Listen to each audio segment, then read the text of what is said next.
तो मैट्रिक्स और उसके अरेंजमेंट को समझने के बाद, एलिमेंट्स ढूंढने आ जाने के बाद और मैट्रिक्स बनाने के बाद हम यहाँ पे एक टॉपिक पढ़ेंगे जिसका नाम है टाइप्स ऑफ मैट्रिसेस, यानी कितने तरीके के मैट्रिसेस पाए जाते हैं। बस जानने के लिए ठीक है। क्या इससे क्वेश्चंस कैसे टाइप्स में पूछ सकता है क्या कि हाँ ये कौन सा मैट्रिक्स है? नहीं, ऐसा कभी पूछा नहीं आज तक। लेकिन इसके कुछ टाइप्स जो है वो हमारे आगे की चीजों को समझने के लिए बेहतर है, और कुछ टाइप्स हम अभी ही बता दे रहे हैं। कुछ टाइप्स बहुत ही इंपॉर्टेंट है जेई के लिए, लेकिन वो उस समय आएगा जब हम डिटरमिनेंट पढ़ लेंगे, like idempotent matrix, nilpotent matrix, involutory matrix. NCERT में ढूंढने की कोशिश भी मत करना, नहीं दिया होगा, ठीक है? तो इसको हम लोग फिर से चर्चा करेंगे वहां पे, लेकिन फिलहाल फिलहाल जो बेसिक टाइप्स है उसको अपन कवर करेंगे, ठीक है? तो टॉपिक है types of matrices. Types of matrices, ठीक है? एक एक करके देखते चलते फटाफट, ठीक है? पहला जिसको आप बोलते हैं रो मैट्रिक्स। क्या बोलते हैं बच्चे? Row matrix. जैसा आप जानते हो कि हमको डेफिनेशन लिखने में कोई इंटरेस्ट नहीं, तो सीधा सीधा बात है, एक ऐसा मैट्रिक्स जिसमें एक रो दिखे, कॉलम कितना भी हो सकता है। मतलब सीधी लाइन में कोई मैट्रिक्स दिखे तो उसको हम क्या बोलते हैं? Row matrix. तो अगर सीधी लाइन में कोई दिखता है मतलब रो कितना है? 1, और कॉलम कितने हैं? n, यानी जिसकी ऑर्डर क्या होनी चाहिए? 1 into n। क्या होनी चाहिए? सीधा सीधा एक लाइन में लिख दे, having order 1 into n। 1 into example से समझ ले, अगर कोई मैट्रिक्स A है 1 2 -1 3 5, ऐसा किस ऑर्डर का है बताएगा? 1 into 1 into 5, 1 into 5। एक रो और कितने कॉलम दिख रहा है भैया? 5 दिख रहा है। कॉलम नहीं दिख रहा है? हाँ दिख रहा है। ऐसे जो पॉइंट्स ऐसा दिख रहा है ना, वो कॉलम ही है। सीधी जितनी भी लकीर आप खींच पाओ वो कितनी क्या है? कॉलम है। समझ पा रहे हैं? दूसरा टाइप है आपके पास कॉलम मैट्रिक्स। क्या बच्चे? कॉलम। तो ये आप समझ गए होंगे कि कैसा होने वाला है? बहुत बढ़िया। यानी कहता है जिसकी ऑर्डर क्या होनी है बच्चा? n into 1 होनी है। क्या होनी है?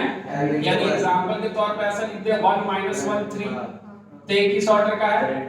3 into 1 ऑर्डर का। और एग्जांपल लिखना चाहे तो ये लिख दे 1 2 3 एंड सो ऑन, n लिख दिया। ये किस ऑर्डर का है? n into 1 ऑर्डर का है। कोई कंफ्यूजन है? ये आपका हो गया कॉलम मैट्रिक्स। क्या हो गया? तीसरा जो टाइप है उसको हम लोग नल या जीरो मैट्रिक्स बोलते हैं। क्या बोलते हैं? नल या फिर मैट्रिक्स। यानी अगला है आपके पास नल, या फिर आप इसको क्या बोलेंगे? Zero matrix. क्या लग रहा है? 0 सारे जीरो होने चाहिए। क्या होने चाहिए? 0। कहता है ऑल एलिमेंट्स आर जीरो। सारे के सारे एलिमेंट्स क्या होने चाहिए? जीरो। तो सर इसका ऑर्डर क्या होगा? जिस ऑर्डर की हमें जरूरत होगी उतना ही लेंगे। अब इसकी मतलब कहां समझ में आएगी? एडिशन में। किसमें? अगर ये 2 into 3 का मैट्रिक्स है तो उसमें अगर हमें कोई नल मैट्रिक्स ऐड करना है तो वो भी किस ऑर्डर का होना चाहिए? 2 into 3। यानी इसकी ऑर्डर हम अपनी इच्छा अनुसार देंगे। फॉर एग्जांपल अभी अगर यहां लिखे हम तो ऐसे लिख सकते हैं a = 0 0 0 0 0 0। किस ऑर्डर का है? 2 into 3 ऑर्डर। हाँ है ना? अच्छा एक b अगर यहां ले ले 0 0 0 0 0 0 0 0 0, किस ऑर्डर का है? 3 into 3 ऑर्डर का। जनरली इसको o से रिप्रेजेंट किया जाता है। किससे? o मतलब नल मैट्रिक्स होता है। o का मतलब यहाँ पे क्या है? क्लियर है? कोई कंफ्यूजन इसमें? नल मैट्रिक्स के बाद हमारे पास आता है स्क्वायर मैट्रिक्स। क्या? स्क्वायर मैट्रिक्स का क्या मतलब है समझना। हाँ क्या होना चाहिए? नंबर ऑफ रोज और नंबर ऑफ कॉलम क्या होना चाहिए? जैसे a = अगर मान ले आपके पास aij कोई मैट्रिक्स है जिसका ऑर्डर m into n रखा है। क्या रखा है? तो कहता है if m = n, मतलब अगर लैंग्वेज में लिखे हैं तो नंबर ऑफ रोज जो है वो बराबर होना चाहिए किसके? Number of. अगर ऐसा हो जाए तो ये मैट्रिक्स क्या कहलाएगा? जैसे एग्जांपल के तौर पे a अगर हम ले लें 1 2 -1 3, एक ऐसा मैट्रिक्स है स्क्वायर मैट्रिक्स 2 into 2। अगर हम यहाँ b ले लें कोई मैट्रिक्स 1 -5, ऐसा 2 1 3 0 1 2। हाँ या ना बोल? किस ऑर्डर का? 3 into 3 order. a square matrix क्या है? अरे आया नहीं आया? a स्क्वायर मैट्रिक्स है तो समझेगा पहला if m not equal to n, तब इस मैट्रिक्स को हम बोलेंगे रेक्टेंगुलर मैट्रिक्स, जो हम अभी तक पढ़ते आ रहे हैं। आए ना? अगर स्क्वायर नहीं होगा तो कौन सा मैट्रिक्स होगा? रेक्टेंगुलर मैट्रिक्स होगा। क्यों आया फिर परेशानी? तो रेक्टेंगुलर मैट्रिक्स क्लियर है। जो इधर एग्जांपल लिख रहा है ये वाला, ये रेक्टेंगुलर मैट्रिक्स का है, ठीक है, ये भी रेक्टेंगुलर मैट्रिक्स का है। जहां पे नंबर ऑफ रोज और नंबर ऑफ कॉलम्स बराबर नहीं हो उसको हम क्या बोलते हैं, रेक्टेंगुलर मैट्रिक्स। अच्छा, अब यहां से जो भी टाइप्स हम पढ़ने जा रहे हैं वो सब स्क्वायर मैट्रिक्स के केस में ही एग्जिस्ट करेंगे, ठीक। यानी अगली जो चीज है स्क्वायर मैट्रिक्स के बाद वो है बच्चे डायगोनल मैट्रिक्स। क्या डायगोनल मैट्रिक्स नाम डेफिनेशन लिख रहा है, कहता है एनी स्क्वायर मैट्रिक्स, पहली क्राइटेरिया तो क्या होनी चाहिए भैया, any square matrix holds non diagonal elements are zero and diagonal elements are not equal to zero. Diagonal elements are not equal to zero. सब क्या मतलब है इसका, हाँ समझ क्या मतलब है। सबसे पहले तो जरूरी है जानना कि डायगोनल एलिमेंट क्या होता है। हाँ तो इधर हम बता देते हैं आपको डायगोनल एलिमेंट। मान लीजिए एक कोई मैट्रिक्स है आपके पास A11 A12 A13 A21 A22 A23 A31 A32 और A33, ऐसा एक कोई मैट्रिक्स है। हम बात कर रहे हैं इसमें डायगोनल एलिमेंट्स की, किसकी, समझेगा थोड़ा ध्यान से। तो कहता है डायगोनल एलिमेंट्स वही होता है, जैसे इसको हम कैसे लिखेंगे, A equal to A I जे, अरे हाँ या ना, m इंटू n, यानी यहाँ n तो बराबर है 3 इंटू 3। तो कहता है A I J are diagonal elements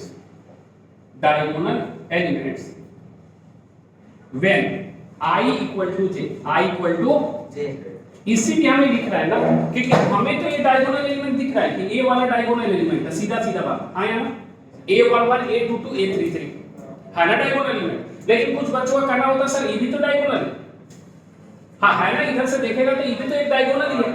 लेकिन याद रखिए कि डायगोनल का मतलब होता है प्रिंसिपल डायगोनल, प्रिंसिपल डायगोनल का मतलब होता है i इक्वल टू जे।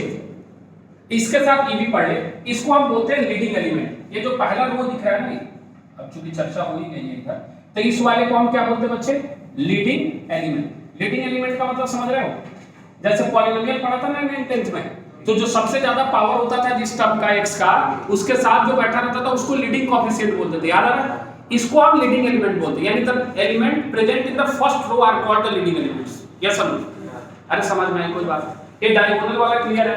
तो इधर आ जाता है डायगोनल मैट्रिक्स पे, कहता है कि डायगोनल एलिमेंट्स जीरो नहीं होना चाहिए, बाकी सारे जीरो होने चाहिए। यस सर, यानी हम पहले बता रहे फिर डेफिनेशन लिखेंगे, ऐसा a इक्वल टू 1 0 0 2, ये डायगोनल मैट्रिक्स है, 2 into 2 ऑर्डर का, किस ऑर्डर का। चल दूसरा एग्जांपल लिख देते हैं, b इक्वल टू 2 0 0 0 3 0 0 0 -4, ये भी कैसा मैट्रिक्स है, डायगोनल। क्यों, क्योंकि डायगोनल एलिमेंट है, बाकी सारे क्या हो गए हैं, जीरो। यस सर, नो, अरे क्लियर है। अब बुक में इस चीज को कैसे सजा के लिखता है वो भी चर्चा कर लेते हैं। ऐसा लिखता है a equal to A I जे, अगर दिया है हमारे पास n into n ऑर्डर का, तो ये दो चीजें देता है। कहता है equal to 0 when I not equal to j and not equal to 0 when I equal to j।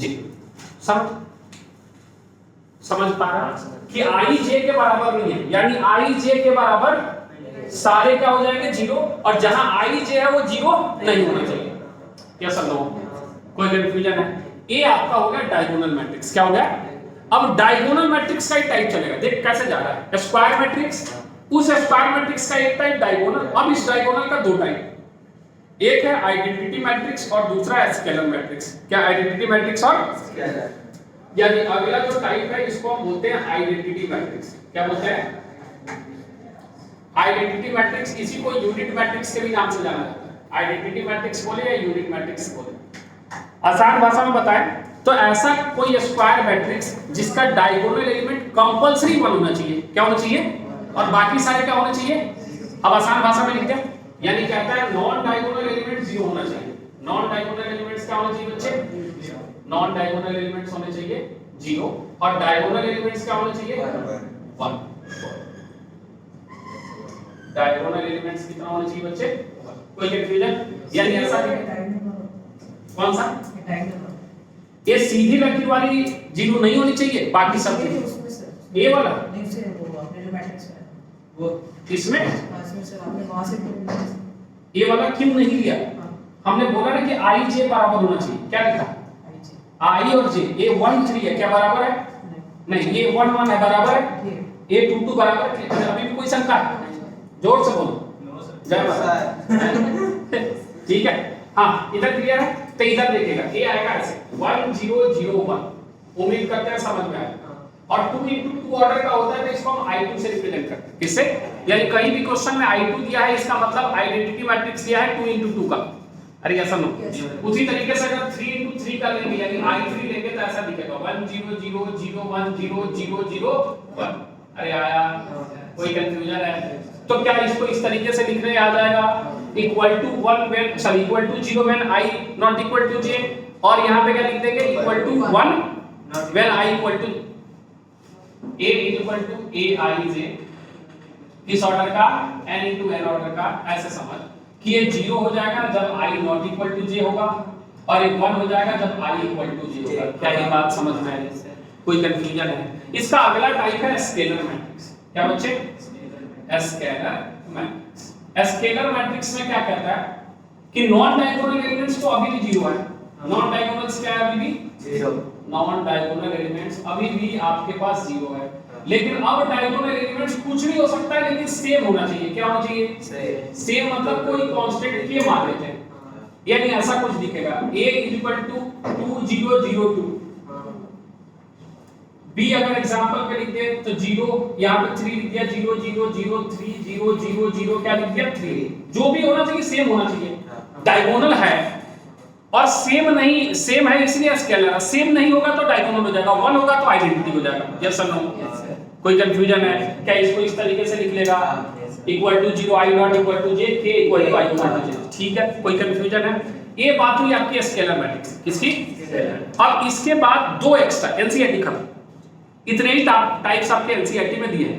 दो और मैट्रिक्स अभी हम फिलहाल एक्स्ट्रा पढ़ा रहे हैं मैट्रिक्स में, बाकी जो हमने नाम बोले आइडेंटिटी इन्वर्टर ये सब हम डिटरमिनेंट पढ़ाने के बाद पढ़ेंगे। दो और है जिसको हम बोलते हैं बच्चे ट्रायंगुलर मैट्रिक्स। क्या बोलते हैं? Triangular matrix. ट्रायंगुलर मैट्रिक्स दो तरीके का होता है, अपर ट्रायंगुलर और लोअर ट्रायंगुलर। डेफिनेशन पहले नहीं बताएंगे क्योंकि समझ नहीं आएगा, तो पहले अरेंजमेंट देख ले फिर डेफिनेशन डिराइव कर देंगे। अपर ट्रायंगुलर लोअर ट्रायंगुलर का बात समझें। कहता है कि डायगोनल एलिमेंट्स के नीचे के सारे एलिमेंट 0 हो जाए। क्या हो जाए? नीचे के सारे एलिमेंट 0, तो उसको अपर ट्रायंगुलर बोलेंगे। क्या बोलेंगे? क्योंकि ऊपर बचा रहेगा एलिमेंट, और अगर ऊपर 0 हो जाए तो उसको लोअर ट्रायंगुलर, यानी सीधा सीधा बना देते हैं। कोई एक मैट्रिक्स A है, यहाँ 2 लिख देते हैं, 3 लिख देते हैं, 1 लिख देते हैं, 0 लिख देते हैं, 5 लिख देते हैं, 1 लिख देते हैं, 0 0 और -3 लिख देते हैं। ये कौन सा मैट्रिक्स हो गया बच्चे? Upper triangular. क्या बोलते हैं इसको? Upper triangular matrix. इसका यूज कहाँ है वो भी बताएंगे। इसका यूज है मल्टीप्लिकेशन ऑफ मैट्रिसेस में, क्योंकि अगर ये अपर ट्रायंगुलर है इसको मल्टीप्लाई करेंगे किसी अपर ट्रायंगुलर से तो रिजल्ट क्या आएगा वो कमाल की चीज है। तो कभी कभी हम काम करने से बच जाते हैं अगर हमें प्रॉपर्टी याद रहती है। तो लोअर ट्रायंगुलर कैसा बनेगा? ऊपर वाला यानी 2 0 0 3 1 0 5 -1 2 ऐसा। क्या ये बात समझ में आ गई? तो इस वाले को क्या बोलेंगे? Lower triangular matrix. अब बात रही कि सर इसको लिखेंगे कैसे? हाँ, इसको अगर हम बुक में डेफिनेशन में लिखना चाहे तो कैसे लिखे? देख कैसे लिखता है। A इक्वल टू aij दो तरीके से। पहला नॉट इक्वल टू 0। क्या लिख रहे हैं हम? 0 नहीं होना चाहिए जब I की वैल्यू किसकी? J से। इमेजिन कर थोड़ा, I J है, यहां समझ कि ये 2 1 है। क्या है? 2 1 है तो 0 हो गया। क्या हो गया? तो हम पहले ये वाला समझा रहे हैं, ये 0 हो जाए जब I की वैल्यू J से बड़ी है। I की वैल्यू J से, देखना 2 1 3 1 3 2, I जो बैठा है पहले पोजीशन बैठा, फिर से सुनेगा तब तो फिर से प्रोसेस रोक तो सही पहले। हाँ, I जो है यहाँ पे क्या है? 2 1। क्या है? तो 2 I है और 1 क्या है? J है। तो 2 बड़ा है या छोटा है? तो जब भी बड़ा रहेगा ना I J से, वो 0 हो जाएगा। 3 1 3 2, देखना 3 बड़ा है ना 1 से 2 से, ये 0 हो गया। और जब छोटा हो क्या हो? तो छोटा या बराबर हो तो उस केस में जीरो नहीं होना चाहिए। क्या सारे एलिमेंट जीरो नहीं? एक जीरो हो जाएगा कोई दिक्कत नहीं है, सारे जीरो नहीं होने चाहिए, डायगोनल बचा रहना चाहिए, बस ये कहना चाह रहे हैं। तो सर इधर वाले का लिख दो, देख इधर वाले को लिख देते हैं, इसका नाम बी दे देते हैं, तो इसको लिख देते हैं b equal to B I J, दो इसका भी बना दे, ठीक है। क्या लिख दे? Equal to zero when I, सोचना आई जो है यहाँ पे वो 2 है, क्या है 2, आई बड़ा है ना, हाँ तो आई बड़ा है तो आई ग्रेटर देन जे, और I less than equal to J not equal to J. अरे आई बात समझ, लेकिन ये बात समझ में ना आए तो भी कोई दिक्कत नहीं, हमें बस ये बात समझनी है कि अपर ट्रायंगल का मतलब डायगोनल के नीचे वाला जीरो और लोअर ट्रायंगल का मतलब डायगोनल के दैट्स डेफिनेशन गया। चॉकलेट खानी नहीं, मिठा। अरे आया, कोई दिक्कत है इसमें? टाइप्स क्लियर है सभी को? पक्का? अभी 2-3 चीजें और बता रहे हैं, ठीक है, इसको नोट करेगा फटाफट। जगह कम था ना इधर, इसको सही करने का। ये क्या कहना चाह रहे हैं थोड़ा देख लेते हैं। ये कह रहे हैं कि ये not equal to zero, not equal to zero कब हो रहा है? जब आई जे से बड़ा है, आई जे से बड़ा है या बराबर है, आई ग्रेटर देन इक्वल टू जे, हाँ या ना बोल। और इक्वल टू जीरो कब हो रहा है? जब आई जे से छोटा है। पहले अलग लिखे थे, यही लिखे थे, अलग लिखे, ठीक है, नोट करेगा फटाफट। पहले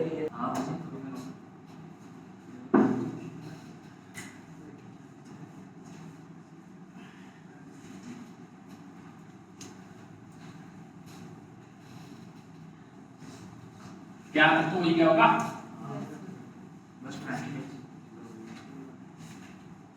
ठीक है, अब 2 चीज इसमें और देख लेगा फटाफट, ठीक है। 2 चीज जहां से आपको क्वेश्चन ज्यादा पूछता है वो है इक्वालिटी ऑफ मैट्रिसेस। क्या बच्चे? 2 मैट्रिक्स इक्वल कब हो सकता है? 2 मैट्रिक्स इक्वल उसी समय हो सकता है जब वो पहली बात तो सेम ऑर्डर का क्या हो, सेम ऑर्डर, और उसके कॉरस्पॉन्डिंग एलिमेंट्स क्या हो, इक्वल।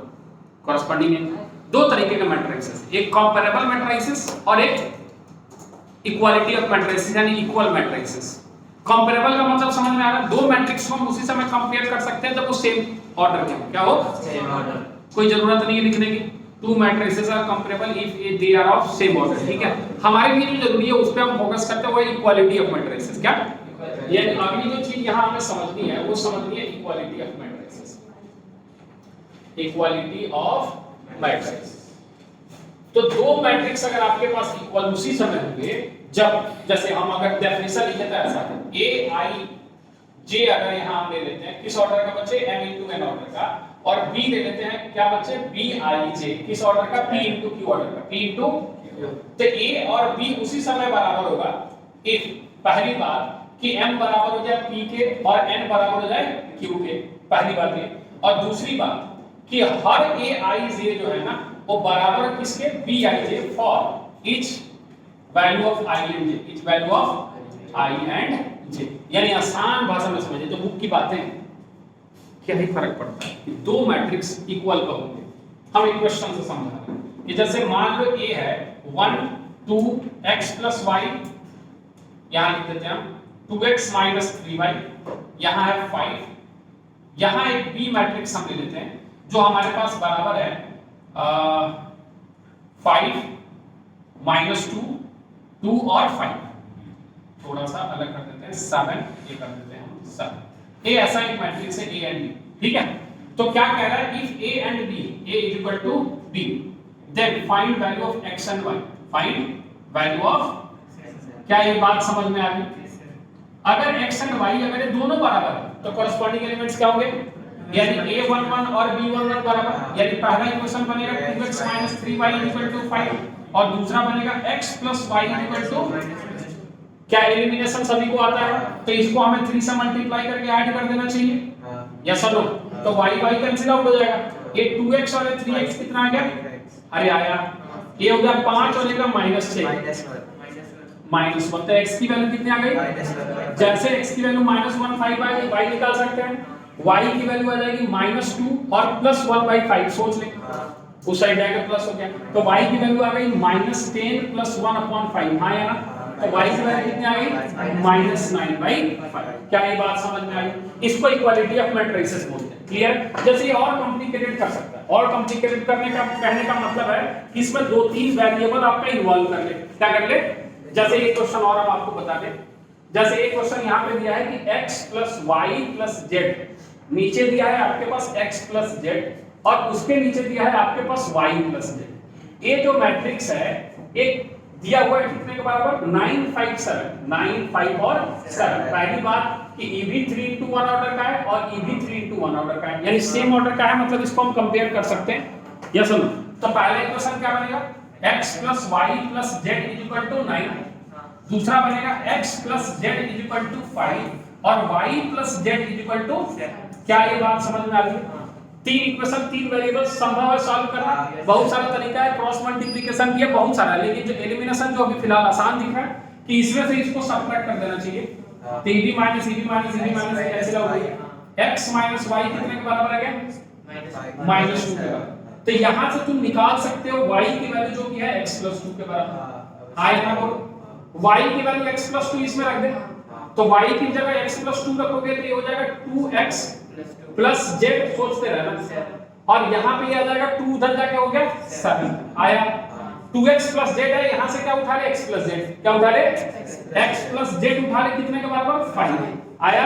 इसमें से इसको सबट्रैक्ट कर दे, a कितना आ गया? x, a कैंसिल आउट हो गया, 7 - 5 कितना आ गया? 2, x की वैल्यू 2 आ गई, y निकल गया 4, y कितना निकल गया?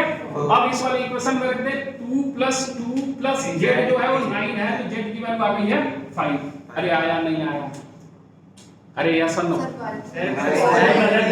ये y गलत है? एक सेकंड, 2 + 2, अच्छा y 4 है, ओके ठीक है, 4 2 6 तो ये हो जाएगा 3। Okay sorry Shaktimaan. हाँ, बात समझ में आया? कोई कंफ्यूजन है? इक्वालिटी ऑफ मैट्रिसेस क्लियर है, टाइप्स ऑफ मैट्रिसेस क्लियर है, कोई कंफ्यूजन? आप संपूर्ण तरीके से आप अगर एनसीईआरटी कर रहे हो, जो कि हम आपको प्रीफर ऐसे ही करा रहे हैं रिवीजन के लिए, तो आपकी ये पहली एक्सरसाइज के सारे क्वेश्चंस आप कर सकते हो। कोई कंफ्यूजन नोट करेगा? आगे चलते हैं।